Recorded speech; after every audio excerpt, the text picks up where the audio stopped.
Hi అండి, అందరికీ నమస్కారం. Welcome to tasty food by Divya. ఈరోజు రెసిపీ వచ్చి చికెన్ కర్రీని గ్రేవీ ఎక్కువ వచ్చే విధంగా ఇంట్లో ఉండే ఇంగ్రీడియంట్స్తోనే టేస్టీగా అండ్ అలానే ఈజీగా ఎలా ప్రిపేర్ చేసుకోవాలో చూపిస్తాను.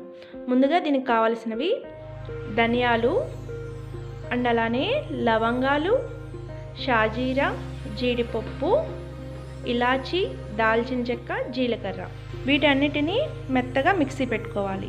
తర్వాత గ్యాస్ స్టవ్ మీద ఒక గిన్నె పెట్టుకొని దాంట్లోని 2-3 గరిటెలు ఆయిల్ వేసుకోవాలి. ఆయిల్ వేడెక్కిన తర్వాత ఎండుమిరపకాయలు, 2 రెబ్బల కరివేపాకు వేసుకుని వేగిన తర్వాత దీంట్లోని మీడియం సైజులో ఉండైతే 3 ఉల్లిపాయలండి, పెద్దవైతే 2 చిన్నగా ముక్కల కింద కట్ చేసుకుని వేసుకోవాలి.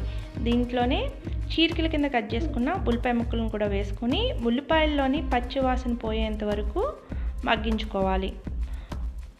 నేను ముందుగా మిక్సీ జార్లో మసాలా వేసుకోమన్నాను కదండి, దాంట్లో ఈ సైజులో చిన్న కొబ్బరి ముక్క తీసుకుని చిన్న ముక్కలు కట్ చేసుకుని వాటితో పాటు ఇది పెట్టుకుని మెత్తటి పేస్ట్ లాగా మసాలాని ప్రిపేర్ చేసుకోవాలి.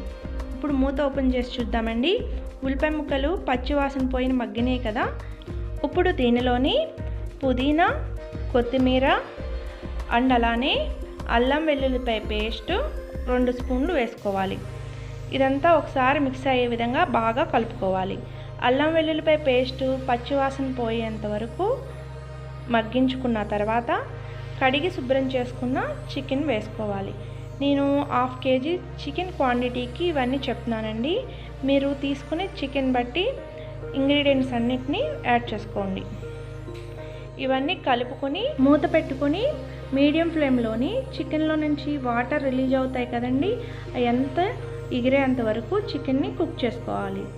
ఇలా చికెన్లో నుంచి వాటరు సగం వరకు కుక్ అయిన తర్వాత దీంట్లోనే మీరు తినే స్పైసీనెస్ని బట్టి కారాన్ని యాడ్ చేసుకోండి. నేను 2.5 స్పూన్స్ కారం వేస్తున్నానండి. అండ్ అలానే రుచికి సరిపడా ఉప్పు వేసుకుని అంతా బాగా మిక్స్ చేసుకోవాలి. ఇలా మిక్స్ చేసుకున్న తర్వాత దీనిలోనే మనం ముందుగా మసాలా ముద్దని ప్రిపేర్ చేసుకున్నాం కదండి, ఆ మసాలా పేస్ట్ అంతటిని వేసుకోవాలి. వేసుకుని ఇదంతా ఒకసారి గరిటెతో కలుపుకోవాలి. కలుపుకొని ఈ మసాలా ముద్ద, ఈ కారము అనేది పచ్చివాసన పోయేంత వరకు కొంచెంసేపు మగ్గించుకోవాలి. మూత పెట్టుకుని సిమ్ ఫ్లేమ్లో పెట్టుకుని మధ్యలో కదుపుకుంటూ మగ్గించుకోండి, లేకపోతే అడుగున అనేది అంటుకుంటుంది.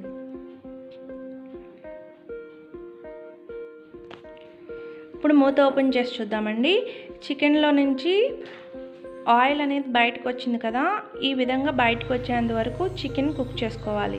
ఈ విధంగా కుక్ చేసుకోవడం వల్ల చికెన్ అనేది టేస్టీగా ఉంటుంది.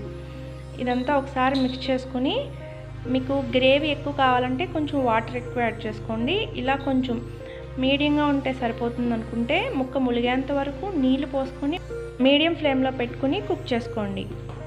ఒక 10 నిమిషాల తర్వాత మూత ఓపెన్ చేసి చూద్దామండి. గ్రేవీ అనేది దగ్గర పడింది కదా, చికెన్ కూడా కుక్ అయిపోతుంది.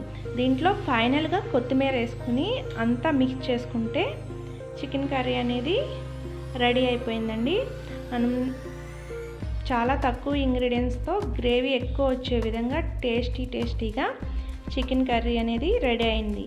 మీరు కూడా ఈసారి చికెన్ తెచ్చుకున్నప్పుడు ఈ విధంగా ట్రై చేసి చూడండి. మీకు నచ్చినట్లయితే లైక్ చేయండి అండ్ అలానే మన ఛానల్ని సబ్స్క్రైబ్ చేసుకోవడం మాత్రం మర్చిపోవద్దు. Thank you for watching.